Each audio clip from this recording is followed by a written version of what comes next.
Graça e paz a todos. Mais uma vez nos reunimos neste sábado para o momento de fé, esse momento separado por Deus para nós, para que cresçamos na fé e possamos agradar ao coração de Deus. Pois a palavra de Deus é clara que sem fé é impossível agradar a Deus. Portanto, é necessário que aqueles que se aproximam de Deus creiam que Ele existe e que ele se torna, ou que ele é, galardoador, abençoador daqueles que o buscam.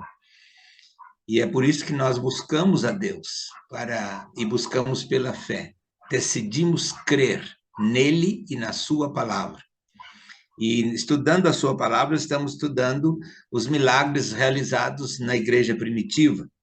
E hoje estudaremos dois importantes milagres, que é a cura de Cornélio e a ressurreição de Dorcas. O texto está em Atos dos Apóstolos, capítulo 9, versículos 31 a 43. Eu vou pedir ao nosso irmão pastor Elder, lá de Moçambique, que, por gentileza, faça a leitura deste texto para nós. Atos 9, 31 a 43.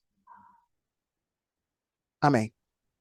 Vou proceder à leitura no livro de Atos dos Apóstolos, capítulo 9, versículo 31. A igreja passava por um período de paz em toda a Judeia, Galileia e Samaria. Ela se edificava e, encorajada pelo Espírito Santo, crescia em número, vivendo no temor do Senhor. Viajando por toda parte, Pedro foi visitar os santos que viviam em Lídia. Ali, encontrou um paralítico chamado Enéas, que estava acamado fazia 8 anos. Disse-lhe Pedro: Enéas, Jesus Cristo vai curá-lo. Levante-se e arrume a sua cama. Ele se levantou imediatamente. Todos os que viviam em Lida e Sarona o viram e se converteram ao Senhor. Em Jope havia uma discípula chamada Tabita, que em grego é Dorcas, que se dedicava a praticar boas obras e dar esmolas. Naqueles dias, ela ficou doente e morreu, e seu corpo foi lavado e colocado num quarto do andar superior. Lida ficava perto de Jope, e quando os discípulos ouviram falar que Pedro estava em Lida, mandaram-lhe 2 homens dizer-lhe: Não se demore em vir até nós. Pedro foi com eles e, quando chegou, foi levado para o quarto do andar superior. Todas as viúvas o rodearam, chorando e mostrando-lhe os vestidos e outras roupas que Dorcas tinha feito quando ainda estava com elas. Pedro mandou que todos saíssem do quarto. Depois, ajoelhou-se e orou. Voltando-se para a mulher morta, disse: Tabita, levante-se. Ela abriu os olhos e, vendo Pedro, sentou-se. Tomando-a pela mão, ajudou-a a pôr-se em pé. Então, chamando os santos e as viúvas, apresentou-a viva. Este facto se tornou conhecido em toda a cidade de Jope, e muitos creram no Senhor. Pedro ficou em Jope durante algum tempo com um curtidor de couro chamado Simão. Amém. Nosso Deus, querido Pai Celestial, estamos diante da Tua palavra que é lida e aclamada e desejamos, ó Deus, receber uma mensagem da Tua parte. Para isso, ilumina-nos com Teu Espírito Santo para que compreendamos a Tua palavra e, crendo nela e crendo em Ti, tenhamos nossa fé fortalecida e assim possamos agradar o Teu coração. Não queremos outra coisa a não ser agradar a Ti, Senhor, no nome poderoso de Jesus. Amém e amém. Então, é interessante nosso estudo de hoje, porque vemos que a igreja primitiva continua no seu trabalho de evangelizar as pessoas e é uma igreja que nasceu missionária para ser missionária. A nossa missão é ser missionários. Não temos outra missão. E tudo que fazemos é visando missões, ou seja, alcançar as pessoas, é obedecer o ide de Jesus. Ide por todo mundo, pregar o evangelho a toda criatura. Aquele que crer e for batizado será salvo. E ele fala, fazei discípulos de todas as nações.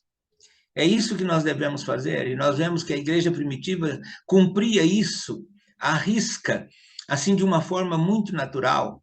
E com isso a igreja crescia e se fortalecia, e todos se alegravam na execução da palavra de Deus. É isso que nós vemos neste texto. Agora, veja bem, Deus usa as pessoas, Deus usa a sua igreja, usa a eclésia, mas usa também as pessoas individualmente, né? E ele usa quem ele quer e como ele quer e quando ele quer. Vimos no estudo passado Deus realmente usando Paulo, com quem Jesus teve aquele encontro maravilhoso e fez na vida dele uma grande transformação para a sua honra e para a sua glória. E ele passou a ser usado por Deus como um grande missionário. E agora nós vemos hoje Deus usando o apóstolo Pedro de maneira tremenda na igreja primitiva. Eu quero, nesta simples consideração, trazer a vocês o foco sobre a propriedade da fé e como a fé funciona. A fé pessoal, aquela que está em cada um de nós, e a fé eclesial, aquela que está na igreja, no grupo, nas associações de pessoas que creem no mesmo Deus, na mesma palavra, e também a fé divina, que é chamada fidelidade de Deus, né? E nós vimos isso, que a fé tem o sentido de fides, no latim, que significa sintonia. Então, pela fé, nós nos sintonizamos a Deus. Deus está sintonizado em seus filhos pela sua fé, pela sua fidelidade, porque a palavra vem da mesma raiz aí, fidelidade e fé, que significa essa sintonia. E Deus está sintonizado em nós 24 horas por dia. E a qualquer momento que nós decidimos crer nele, crer na sua palavra, nós, então, nos sintonizamos com a sua sintonia. Isso é maravilhoso. Ficamos sintonizados com Deus Pai, com Deus Filho, com Deus Espírito Santo. Veja que Deus usa Pedro de maneira tremenda para confirmar a sua obra, né? Então, primeiramente, vemos aí a cura de Enéas. Na cura de Enéas, eu quero considerar, número 1, a fé pessoal e a fé divina. Jesus dá saúde. Pedro fala numa interpretação, numa palavra, uma versão, de que Jesus te dá saúde, Enéas. Porque realmente a saúde é Jesus quem dá. Então nós falamos, Jesus salva, mas esquecemos que Jesus salva, Jesus cura, Jesus liberta, né? Jesus tem o poder transformador de nos transformar numa nova criatura, numa pessoa sã, numa pessoa curada, numa pessoa transformada pelo seu poder. Então, a cura vem pela fé pessoal, junto ou em sintonia com a fé divina, quando Pedro fala que Jesus dá a saúde a Enéas. O número 2, a restauração das forças, é a fé pessoal e fé divina, unidos aí, produz o poder. Quando a pessoa crendo no poder de Deus, crendo na pessoa de Deus, crendo na sua palavra, então ele entra em sintonia com a fidelidade de Deus, e essa sintonia produz, então, o poder para fortalecer. Ele é curado, e aí depois vem as forças, quando Pedro, inclusive, ajuda-o a se levantar. Terceiro, a conversão de muitos por ver aquele milagre. Nós temos aí a fé pessoal, a fé eclesial, a fé do grupo, e a fé divina, expressada pelo Espírito Santo, certo? Que realmente opera na vida daqueles que estão assistindo o milagre e que agora são convertidos. Então, essa conversão vem através dessa sintonia da fé pessoal de cada um que estava crendo ali, da fé eclesial, da fé do grupo, a fé da igreja, e a fidelidade de Deus em sintonia com a igreja e com os seus discípulos. É maravilhoso isso. Não pensa que veio assim, de mão beijada para quem está convertendo, não. Custou ali a fé de uma pessoa, custou ali a fé de uma igreja, custou ali a fé do próprio Deus, pondo fé nele para que ele fosse transformado, certo? Então, essa fé, ela entra em sintonia e produz o poder da transformação. Nós vemos aí na conversão de muitos. Amém? Agora, passando então para a ressurreição de Dorcas, outro enfoque que eu quero trazer. Primeiramente, nós vemos a oração de Pedro. Pedro repete as pessoas que estavam ali para se retirarem. Interessante isso. Veja bem. Quem sabe se Pedro, assim, com muita sensibilidade, percebia assim, ó, esse grupo aqui, eles vão tirar a sintonia da minha fé com Deus.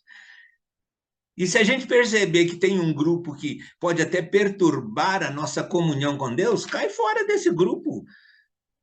Fica de longe, ou fica num canto com Deus, é melhor, como Pedro fez. Pedro pediu o pessoal para se retirar, e ele creu realmente, ele fez a oração da fé, uma oração pessoal, e entrou em sintonia com a fé divina. E essa fé pessoal, nessa sintonia com a fé divina, libera o poder. O poder o quê? Que ele pediu ao Pai em nome de Jesus. Ali estava Pedro orando em nome de Jesus, conforme realmente ele recebia da palavra esta orientação. Ele ali ora, ele... Então, pensa bem, a sua fé, meu irmão, minha irmã, a sua fé tem um poder quando entra em sintonia com Deus que realmente remove montanhas. É um negócio sobrenatural, um negócio forte, muito forte. E ali estava para um exemplo para nós, Pedro, com a sua fé pessoal, sintonizado com a fidelidade de Deus. Mais uma vez eu volto a dizer, que boa hora que ele tirou o grupo do quarto e ficou só ele com a pessoa, com o defunto lá, né? Porque muitos poderiam ali ficar assim, será que vai? Será que não vai? E essa dúvida é atrativo para o inimigo de Deus e inimigo das nossas almas. Levanta aquela fé negativa das forças do inferno, que nós vimos em outra pregação aqui. Vocês estão entendendo? Então, porque entra em dissintonia com a fé divina, sai da sintonia, aí começam os ruídos, é igual o rádio, quando você liga na emissora, começa aquele ruído todo e você não escuta emissora nenhuma, não sabe em onde está ligado. Então, é por isso que a palavra no latim tem o poder de sintonia, esse nome de sintonia para a fé. É exatamente para entrar numa sintonia tal que não deixa ruídos. Graças a Deus, pela inspiração do Espírito Santo, Pedro tirou todas as possibilidades de sintonia com a fé divina. Ó, vocês ficam lá fora, espera lá que eu tenho aqui uma conversa particular com o meu Deus Todo-Poderoso. Olha, às vezes vocês têm que fazer isso. Vocês dão licença e agora eu vou ter uma conversa com Deus, tá bom? É um negócio assim muito pessoal. Então, a fé pessoal em perfeita sintonia com a fidelidade de Deus, com a fé divina, gera esse poder no nome de Jesus. Amém? E segundo, nós vemos então a ressurreição. E a ressurreição? Na ressurreição de Dorcas, aí não é a fé pessoal, não é a fé eclesial, é puramente a fé divina em Jesus que opera a ação. Jesus disse: eu sou a ressurreição e a vida. Quem crê em mim, ainda que esteja morto, viverá. Mas é nele. Então, com a ressurreição, nós não temos nada que fazer. Nós oramos, entramos na sintonia geramos um poder com ele, mas quem opera esse poder da ressurreição é Jesus. Diferente lá de Enéas. Quando Enéas estava sendo curada, estava em sintonia a fé pessoal de Pedro com a fé divina operando, e o Espírito Santo operando através dessa união ali. Agora aqui não, aqui a hora que entra na ressurreição é puramente a fé divina. Então, olha aí, o negócio é muito sério. Se você Deus podia me dar um poder para ressuscitar. Você não tem poder nenhum para ressuscitar ninguém. Você pode fazer a ressurreição de alguém na pessoa de Jesus, mas faz isso como Pedro fez. Elimina toda a possibilidade de dissintonia, de assintonia com a fé divina, fica você e Deus naquela luta tremenda, entra naquele poder e entrega nas mãos de Jesus. Jesus ressuscita. Porque aconteceu com Lázaro. Quando eles falaram, mas já cheira mal, já faz 4 dias, Jesus, tira a pedra. O que eles puderam fazer é tirar a pedra, mas trazer para fora Lázaro, só Jesus pôde trazê-lo. Amém. Aleluia. Veja que poder tem o nosso Jesus, irmãos. A ressurreição é a fé divina em Jesus operando a ação. Eu sou a ressurreição e a vida, disse Jesus.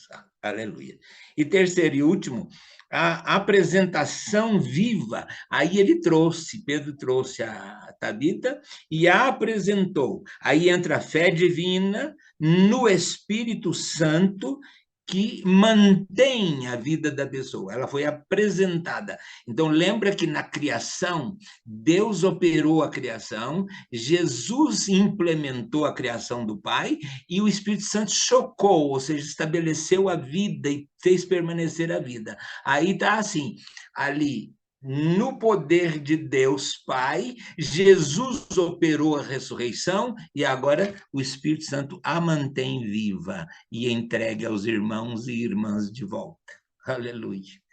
Então tem aí a ação do Pai, Filho e Espírito Santo de uma maneira maravilhosa, usando quem? Pedro. Usando Pedro, né? Aquele homem que negou Jesus uma vez. Aquele homem que deu trabalho para Jesus, que uma vez Jesus falou, arreda de mim, Satanás. Pedro estava sendo até instrumento de Satanás. Entendeu? Então, não importa o seu temperamento, não importa como você importa que se você se dispuser a ser usado por Deus, você pode ser usado por Deus de maneira tremenda, mas Ele só usa se você tiver uma sintonia completa e perfeita com Ele. Nada de deixar interferências, nada de admitir dúvidas, não pode ter um pinguinho de dúvidas. Eu vejo Pedro ali derramado numa fé inquestionável, e Deus honrou essa fé, e ele operou. Nosso Deus, graças te damos por esses milagres, graças te damos, ó Deus, pelo ensino da tua palavra, graças te damos por fortalecer a nossa fé no teu poder, na ação do teu Espírito e na unção de Jesus para fazer a transformação de tudo. E é em nome de Jesus que nós te damos graças. Amém e amém.